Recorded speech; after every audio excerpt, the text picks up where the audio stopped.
Depois de João ter sido preso, foi Jesus para a Galileia, pregando o Evangelho de Deus, dizendo: toda a igreja, o tempo está cumprido e o reino de Deus está próximo.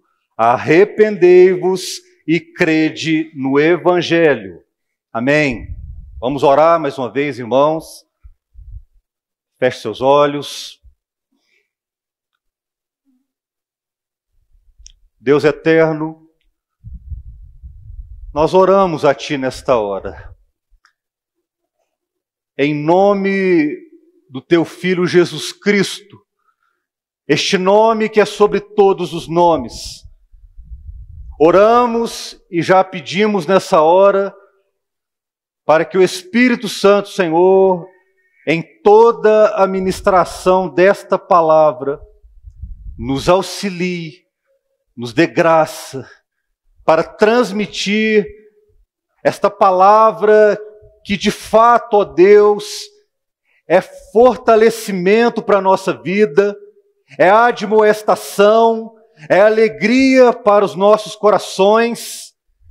E eu creio, Senhor, por este nome que é sobre todos os nomes, o Teu Filho amado Jesus Cristo, que todos nós sairemos daqui realmente visitados pela Tua palavra, Senhor. Como precisamos disso, ó Pai. Como precisamos ser alimentados pela Tua palavra, Senhor. Por isso, visita-nos nessa hora, Pai. Visita-nos, Senhor, poderosamente, ó Pai. Porque carecemos muito da Tua presença. Nós assim oramos em nome do Senhor Jesus. Amém, Senhor. Amém. Meus irmãos, o Evangelho segundo Marcos apresenta claramente em seus 16 capítulos, aonde o evangelista Marcos deixou para nós um legado, aonde nesses 16 capítulos que compõem o livro de Marcos, ele dá ênfase, irmãos, sobre a identidade e a missão do Senhor Jesus. Meus irmãos, e isso precisa ficar bem claro nas nossas mentes, no entendimento de cada um que aqui entrou, porque, meus irmãos, durante todo o decorrer desse sermão, aonde falaremos sobre a identidade de Jesus Cristo e a missão pela qual foi destinada a Ele, meus irmãos, nós vamos entender durante todo o decorrer desta palavra, meus irmãos, que os escritos de Marcos, aquilo que ele deixou sobre a identidade e a missão de Cristo, trará de uma forma prática para a nossa vida, que nós precisamos também, como Cristo Jesus, ter uma identidade. E que sobre cada um de nós que entramos aqui nessa noite, temos também uma missão nesse mundo pelo qual vivemos. Por isso que é fundamental que nós entendamos isso. Esses dois pontos, identidade e missão. Pois bem, igreja, o capítulo 1 que nós lemos aqui, Marcos aqui inicia fazendo aqui uma breve exposição acerca do precursor de Jesus Cristo, o último dos profetas, que foi João Batista. O homem pela qual a mensagem que norteava as suas pregações e as suas caminhadas era levar as pessoas ao arrependimento. É levar as pessoas a realmente crerem no Jesus que viria.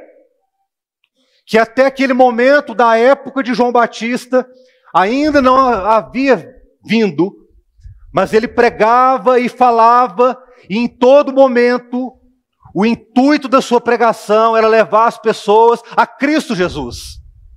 E aqui Marcos, meus irmãos, inicia o capítulo 1 falando sobre João Batista, sobre a sua trajetória, sobre a sua missão, sobre a sua identidade. E nós vemos, meus irmãos, que logo após, Marcos aqui fala sobre já a missão e a identidade de Cristo Jesus. Quando ele aqui relata sobre o batismo de Jesus. Os irmãos vão ver aí nas suas Bíblias que a partir do versículo 1, a sequência é essa. Ele começa a falar de João Batista, depois ele passa a falar sobre o batismo de Jesus, aonde vemos, queridos, que no versículo 11, ele deixa claro qual é essa identidade de Cristo Jesus. Quem de fato é este Jesus pela qual ele estava ali pregando e falando. Está ali no versículo 11. Então, foi ouvida uma voz dos céus dizendo, olha a identidade de Jesus, tu és o meu filho amado, em ti me comprazo. Então a identidade de Jesus aqui é o Filho de Deus. O Filho de Deus que realmente veio a este mundo, se fez homem, se fez carne, padeceu neste mundo, sofreu, viveu todas as intempéries deste mundo, meu querido, para dizer nessa noite para você e para todos que aqui estão, que por este sacrifício ele morreu por mim e por você, para nos dar vida e vida eterna na presença dele.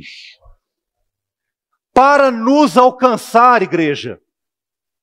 Então aqui nós vemos aqui esta identidade do Filho de Deus, logo já no seu batismo. Só que na sequência aí, nós vemos que Marcos, ele relata sobre a tentação que o Senhor Jesus sofreu. E aqui nós vemos, meus irmãos, que nesse momento aqui da palavra, que está descrito aí no versículo 12, do capítulo 1 de Marcos, nós vamos ver que nesse momento aqui, Jesus estava sendo preparado, provado para a missão que havia para ele nos 3 anos e meio de ministério que ele teve aqui nesse mundo como homem. Aqui a palavra fala no versículo 12 que o Espírito impeliu Jesus para o deserto, aonde ele permaneceu 40 dias e 40 noites. Ou seja, queridos, ele foi tentado. Jesus foi provado, tentado, como muitos aqui são no dia a dia.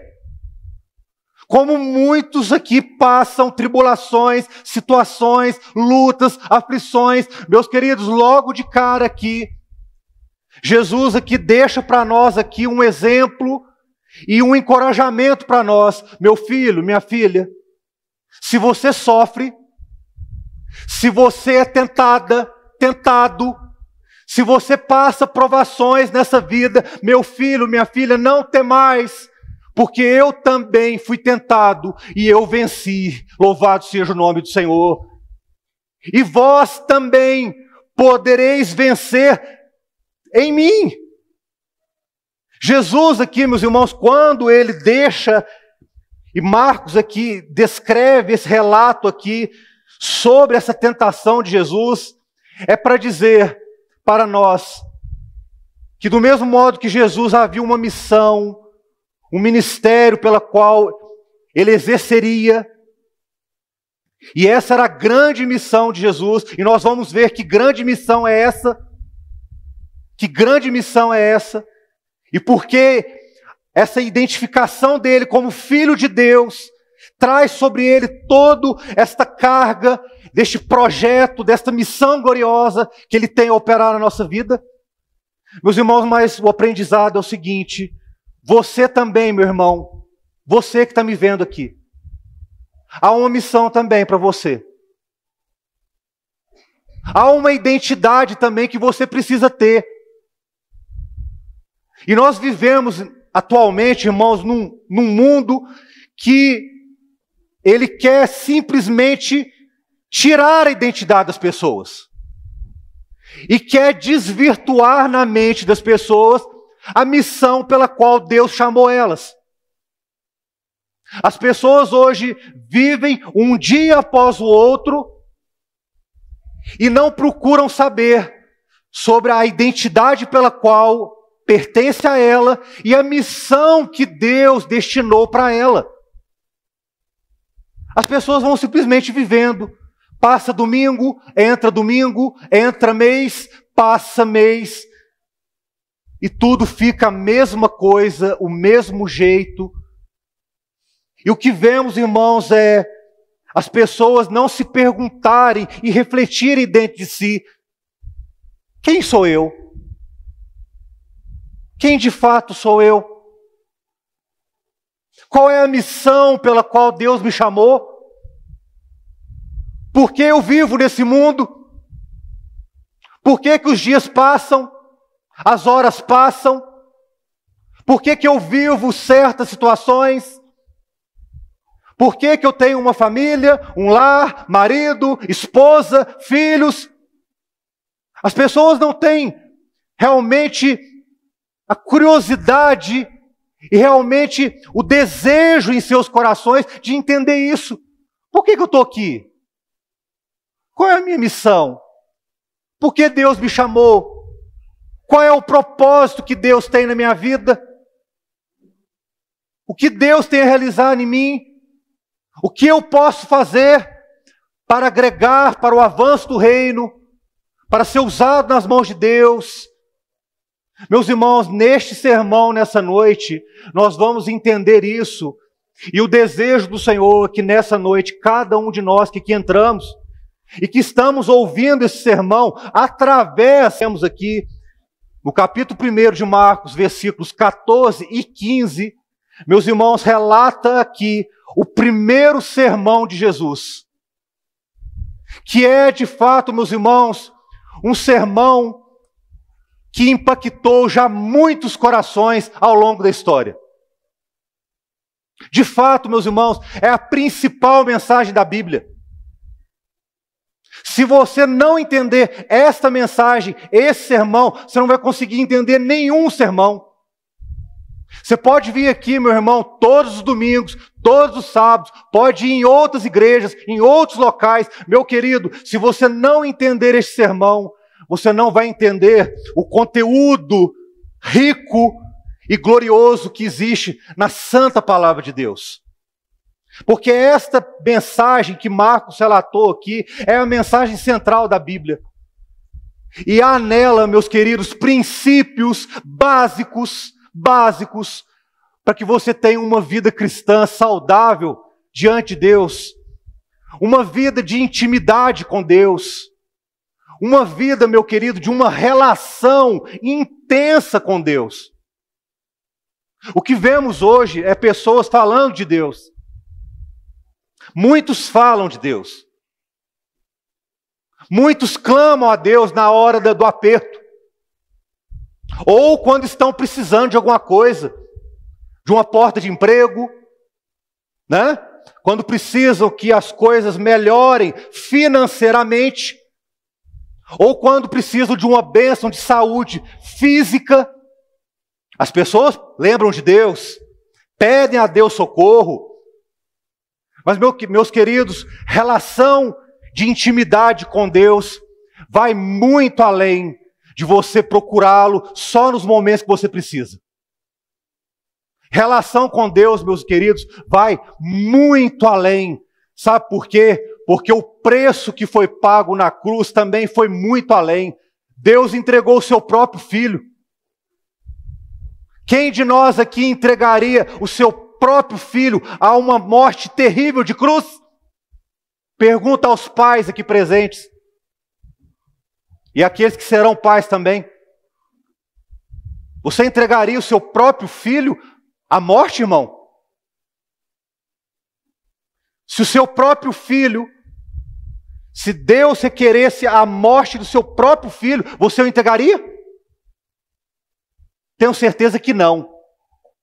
Mas Deus, meus queridos, Louvado seja o nome do nosso Deus. Ele entregou o seu próprio Filho na cruz. E por isso que nós estamos aqui nessa noite. Porque Ele morreu, ressuscitou ao terceiro dia. E Ele nos deu vida para estarmos aqui nessa noite, para ouvir esse sermão e para realmente abrirmos o nosso coração e dizer: só o Senhor é Deus. Só o Senhor é digno de toda honra e toda glória. E eu preciso entender qual é a minha missão nesse mundo. Eu preciso entender o porquê que eu vivo essa trajetória aqui, que nos Salmos diz que a trajetória nesse mundo, ela gira em torno de 60, 70 anos, e passou de 80 anos em enfado e canseira. A Bíblia fala sobre isso, dessa trajetória aqui nesse mundo, que todos nós aqui estamos passando, estamos vivendo. Mas a pergunta é: como viveremos nesses 60, 70 anos que a Bíblia relata? Em alguns países a expectativa de vida é mais alta, mais baixa, depende de país para país. Mas aqui no Brasil, em especial, foi feita uma pesquisa que a expectativa de vida de um brasileiro é 70 anos, ou um pouco menos. Como vamos viver nesse mundo, irmãos, nesse período? Qual é a nossa missão? Pois bem, igreja, nós vemos que na tentação de Jesus ele foi ali preparado, provado, porque logo à frente nós lemos o versículo está aí, o versículo 14, ele começa a falar de fato sobre a missão de Jesus. Marcos começa a relatar, ele começa a escrever que missão é essa do Senhor Jesus. E ele fala como começou. Olha aí no versículo 14. A palavra está dizendo o seguinte, ó: depois de João ter sido preso, foi Jesus para Galileia, pregando o Evangelho de Deus. Então, quando começou o ministério de Jesus, irmãos? Depois que João foi preso. Até aquele momento ali, João estava sendo usado para pregar, para falar, para ministrar. Ele foi o último profeta. A Bíblia fala, meus irmãos, que João Batista, este João aqui é João Batista, ele foi preso e logo após foi decapitado, foi morto. Por isso que Marcos faz questão de relatar aqui que depois que João ter sido preso, aí Jesus foi para Galileia e a Bíblia fala sobre a sua gloriosa missão: pregar o Evangelho de Deus. Meus queridos, quando Jesus ali foi naquela amarga cruz, padeceu, sofreu, e nós vemos hoje, meus irmãos, que na atual cristandade, que a mensagem da cruz é uma mensagem, às vezes, pregada, mas pouco vivida. Eu estou pregando aqui essa mensagem, falando da mensagem da cruz, e eu vejo assim muitos olhares o seguinte: mais uma mensagem sobre a cruz, mais uma mensagem falando sobre arrependimento, sobre realmente o pecado, mais uma vez, de novo. Sim, meu irmão, porque essa mensagem é a principal mensagem da igreja nessa última hora, de um salvo em Cristo, daquele que ama a sua presença, de realmente valorizar todos os dias da sua vida a mensagem da cruz. Meus irmãos, não tem outra mensagem a ser pregada. Você precisa nessa hora, meu irmão, enquanto eu estou aqui falando sobre essa mensagem, ser transportado para aquela amarga cruz. Entenda que aquele sofrimento que Jesus passou ali, meu irmão, aquela humilhação, as lágrimas, tudo aquilo ali, ele foi açoitado, apanhou muito. Uma multidão inteira disse: crucificam, crucificam. Todos os condenaram, meu querido. E em todo momento ali, meu irmão, ele sofreu pensando em você, para salvar você, para te alcançar. Isso não é motivo para você glorificar a Deus nessa noite, irmão? Não é não? É ou não é, igreja? É muito motivo, sabe por quê? Porque naquele momento ali, meu querido, ele estava ali sofrendo e dizendo o seguinte: meu pai, se for possível, passa de mim esse cálice. Passa. Mas ele sabia que não podia. Porque ele estando ali, cumprindo aquilo ali, meu querido, ele traria salvação para mim e para você. E traria oportunidade para que essa santa palavra fosse pregada nessa noite e alcançasse seu coração. Tirasse a dureza do seu coração. Te fazesse entender, meu querido, que você precisa olhar somente para a cruz, somente para as coisas do reino. Nós temos, meus irmãos, um infeliz hábito de nos acomodar. Sabia disso, irmãos? Olhe para mim aqui. Nós somos acomodados. Se você não sabia disso, estou te informando hoje aqui agora. Eu e você somos acomodados. Acostumamos com tudo. Vivemos os dias vão se passando e vivemos uma rotina acomodada, tranquila. Só que acontece em muitos momentos da vida que Deus dá uns certos chacoalhões em nós. Vem a enfermidade, vem a luta, vem a provação, vem a condição. Aí você lembra: opa, preciso buscar Deus. Preciso voltar para a presença de Deus. Preciso ler mais a palavra. Mas por que a gente não pode fazer isso todos os dias, irmãos? Principalmente quando as coisas estão boas.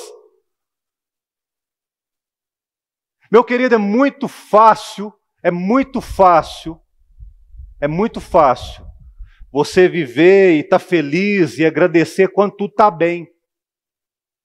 Quando o dinheiro está no bolso, a conta bancária está recheada, né?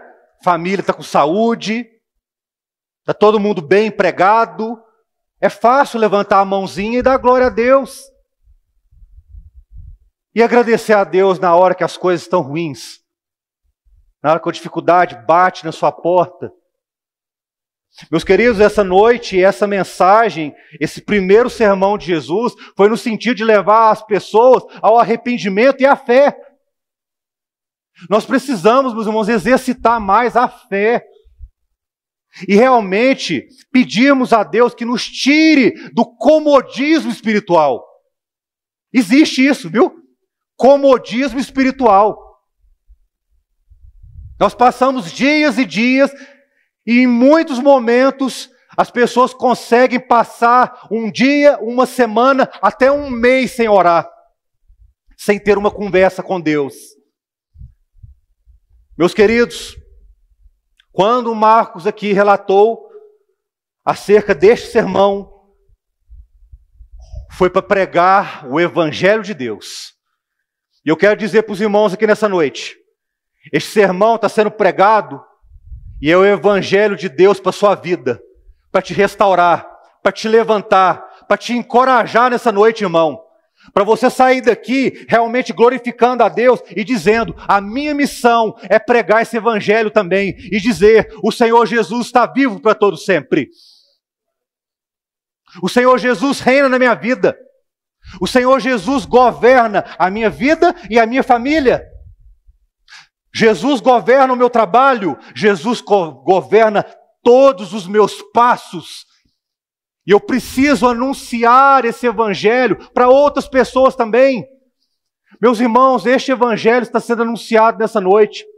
Do mesmo modo que Jesus, lá no passado, anunciou, e a sua principal missão era pregar esse Evangelho de Deus. Meus queridos, essa palavra atravessou séculos e séculos, e ela é viva para falar ao nosso coração aqui nessa noite. Para nos renovar, para dizer para você, irmão, que você não está aqui nesse mundo só de passagem, não. Você precisa impactar o meio que você vive. Você precisa impactar a sua esposa, irmão. Você precisa impactar o seu marido, irmã. Você precisa impactar os seus filhos. Filhos, sejam crianças, adolescentes, jovens, que impactem a escola que você está. que impactem o meio que você vive. Meus irmãos, Deus nos deu vida para que nós possamos também, aonde estivermos, trazer vida e ser luz aonde estivermos. Para falarmos do amor dele, ou temos vergonha de falar do amor dele? Ou será que temos vergonha de dizer que somos crentes? Você que nos visita aqui nessa noite, essa palavra está sendo pregada, meu irmão, para você ter prazer de falar: eu sou servo do Deus vivo. Eu sirvo um Deus que fala ao meu coração. Vergonha, meus irmãos, é para quem nega o nome de Deus. Isso é vergonhoso. Viver na prostituição, viver nas drogas, viver na pornografia, viver na masturbação, isso é vergonhoso. Isso é vergonhoso. Dar cheque sem fundo, mentir, enganar, isso é vergonhoso. Mas servir a Deus, meus irmãos, é louvável. Sabe por quê? Porque servimos um Deus que é vivo e fala a nossa alma todos os dias. Louvado seja o nome do Senhor, irmãos, que esse evangelho de Deus está sendo pregado. A missão de Jesus era essa, é esta: anunciar a salvação que há nele, para que todos os corações que estão aqui possam realmente ser corações maleáveis. Meu querido, não tenha um coração duro, não. Tenha não. Peça a Deus nessa hora: Senhor, me dá um coração maleável. Como Ezequiel disse ali, né? Troca esse coração de pedra por um coração de carne, pela qual o Espírito Santo de Deus possa tratar, falar, convencer. Pois bem, irmãos, a missão de Jesus era essa. E o sermão? E o sermão? A mensagem principal para atingir o coração, para falar a alma, está aqui, ó. E nessa mensagem que está descrita aí, meus queridos, a partir do versículo 15, acompanhe comigo. Há 3 grandes verdades nesse sermão aqui, 3 grandes verdades, que nós precisamos aqui nessa noite entender. Mas mais do que entender, praticar, viver, buscar, com toda a intensidade da nossa alma. Porque essa mensagem, meus irmãos, mudou histórias. E eu creio pela fé. Vai mudar muitas histórias aqui nessa noite também. Vai mudar. Primeiro princípio, primeira grande verdade desse sermão glorioso de Jesus Cristo, está na primeira parte aí, quando ele diz o seguinte: o tempo está cumprido. Meus irmãos, Marcos aqui, quando ele usou esse termo, o tempo está cumprido, ele quis dizer o seguinte: chegou o tempo da salvação. Ele está falando aqui de um tempo, meus irmãos, que não é esse tempo cronológico, que você olha no celular, num relógio, esse tempo medido, contado, não. Ele não está falando desse tempo aqui. Ele está falando de um tempo, meus irmãos, que é num termo grego, kairos. Não é o cronos, de cronológico, esse relógio que nós usamos, não.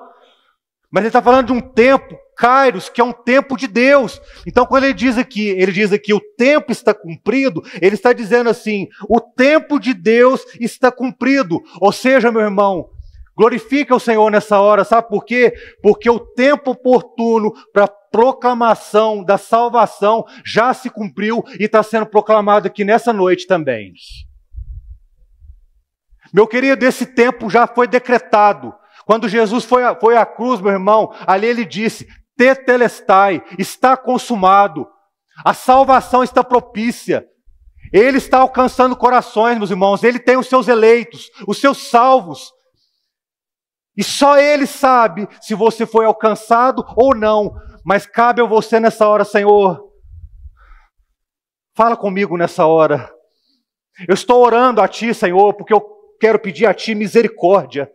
Eu quero pedir perdão, Senhor, porque eu entendo que o tempo está cumprido. Meu querido, não viva o tempo, esse tempo cronológico. Não se preocupe com isso. A pergunta que eu quero fazer para você nessa hora, se o tempo de Deus já é chegado, que a Bíblia aqui é clara, o tempo de Deus já é chegado, já está cumprido. Não há mais nada, meu irmão. Sabe o que falta agora? É o Senhor Jesus voltar para buscar a sua igreja. É nós realmente nos encontrarmos com Ele nas nuvens e viver com Ele para todo sempre. Você almeja isso? Meu querido, você tem esperança na volta de Cristo? Ou você vive um tempo só por viver? A pergunta que eu faço para você, irmão, como você tem administrado o seu tempo? Hein? Pensa agora aí. Pensa agora. Como você tem administrado o seu tempo? Como você tem realmente remido esse tempo? Ou não? Difícil, né, queridos? Porque nós gastamos tanto tempo com coisas tão banais, com coisas tão supérfluas, né? Mas eu quero dizer para você, querido, nessa noite Deus quer realmente te restaurar, sabe para quê? Para que você tenha um tempo precioso para a glória de Deus. Para que Deus seja louvado através da sua vida, porque o tempo de Deus está cumprido. O tempo dele já está cumprido, meu querido. Sabe para quê? Para dizer para você, meu irmão, não viva um tempo para essa vida, mas viva um tempo glorioso para louvor do meu nome. Sabe por quê, meus irmãos? Porque nós nascemos e a missão que Deus colocou para nós é que através de mim e de você, Deus receba glória. Deus seja louvado através de você, nas suas atitudes, no seu linguajar, na forma que você trata seus negócios, a sua esposa, seu marido, a sua família, irmão.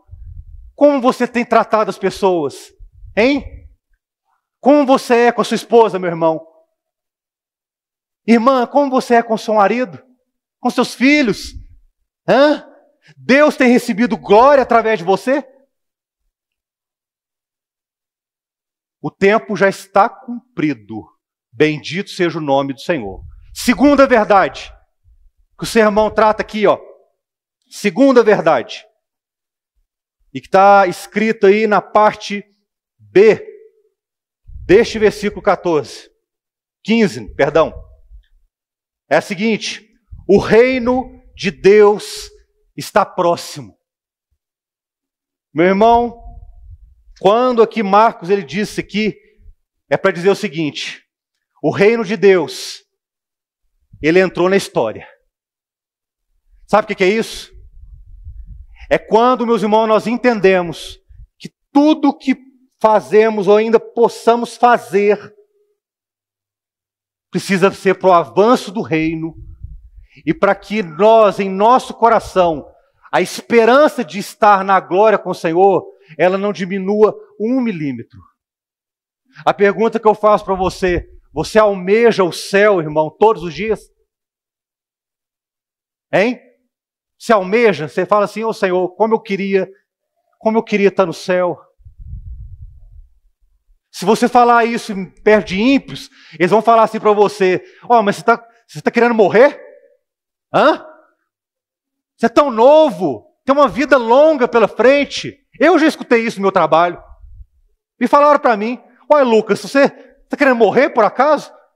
Todo dia você fala que como é bom o céu, como você queria estar no céu. Eu só respondi assim: meu irmão, eu só clamo aí se tem esperança por isso, porque realmente o dono desse céu, o dono dessa grande reunião com os eleitos, com os salvos, um dia ele falou com o meu coração e ele quer falar com você também. Essa noite, meu irmão, você que está me vendo aqui, o dono dessa eternidade, desse projeto glorioso de salvação, desse reino, ele está presente aqui nesse culto falando ao nosso coração. Sabe para quê?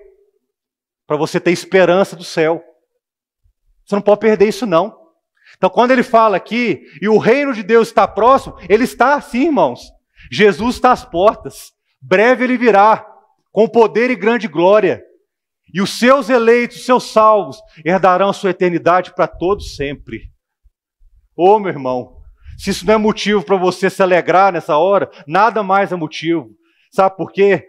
Porque essa salvação nessa noite está sendo propagada, proclamada, para que você peça, realmente clame a Deus: Senhor, eu quero, Senhor, eu quero viver a tua bênção, a tua graça, o teu projeto. Senhor, o reino está próximo. O reino está próximo. Meus irmãos, e quando nós falamos de reino, nós falamos de 3 aspectos. De um Deus que é soberano, ou seja, está no controle de tudo. Você precisa crer que Deus está no controle de todos os aspectos da sua vida. Não é só de uma parte ou de outra parte, não. Todas as coisas que envolvem a sua vida, irmão, Deus é soberano. Ele tem o controle de tudo na sua vida. Segundo, o reino de Deus consiste na sua salvação. Salvação é pela graça, irmão. Não é por obras. Lá em Efésios 2 fala que pela graça fomos salvos, mediante a fé. E isso não vem de vós, mas é dom de Deus. Meus queridos, essa salvação está sendo pregada e proclamada nessa noite porque a graça de Deus nos alcançou. Bendito seja o nome de Cristo Jesus, por sua graça, meus irmãos, que provém do seu reino. E terceiro e último, o reino de Deus está próximo, meus irmãos, porque há uma igreja e há eleitos que temem seu nome. Meus irmãos, a igreja é onde o Espírito Santo atinge, convence e coloca o anseio, a esperança do reino nos corações. E eu quero dizer para os irmãos, nessa noite, a esperança da glória está sendo renovada aqui também. Sabe para quê? Para que nós possamos clamar e dizer: Senhor, Maranata, o Senhor Jesus vem. É uma esperança que não pode sair da nossa alma. Maranata não é nome de instituição religiosa, não. Jamais será detentora deste nome. Maranata, meus queridos, é uma esperança da alma. Que todos os salvos, de qualquer denominação, em todos os cantos deste planeta, deste mundo, aonde houver um eleito, um salvo em Cristo, que teme o nome de Jesus, ele vai gritar: Maranata, o Senhor Jesus vem. Entenda isso, irmão. Maranata, quando eu falo, é um anseio da alma, uma esperança viva de querer, de almejar o reino todos os dias. É clamar: Senhor, como eu quero estar contigo na glória. Como eu quero, Senhor, viver esse projeto de salvação. Porque eu sei, o sermão está dizendo, o reino está próximo. E terceiro e último, irmãos, para concluirmos esse sermão. O terceiro e último aspecto é uma solene advertência para nós aqui nessa noite. Uma solene advertência. Que o arrependimento e fé são exigências não da igreja reformada em Cristo, não de uma denominação A, B ou C. Não, irmão. Arrependimento e fé são uma exigência do nosso Senhor e Salvador Jesus Cristo. Você quer ter uma vida, meu irmão, uma identidade? Lembram lá no início do sermão? Hein? Que eu falei que nós precisamos ter uma identidade? Sabe o que nos identifica, irmãos?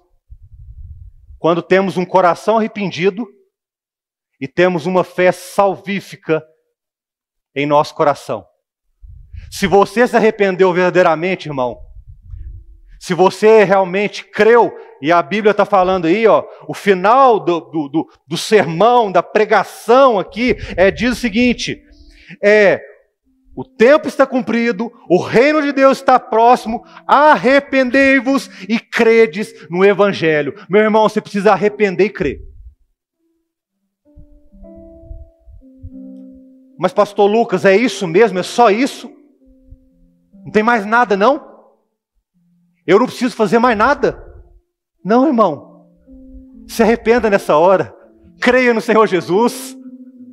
Ele é o dono da vida. Ele é o caminho, a verdade e a vida. E ninguém vem ao Pai senão por Ele, irmãos. Vá a Jesus nessa hora, meu querido. Busque a face dEle. Se arrependa. Arrependimento, meu irmão, é você olhar para dentro de você nessa hora e dizer assim: Senhor, eu errei até agora. Senhor, eu falhei. Mas eu preciso de Ti, Senhor.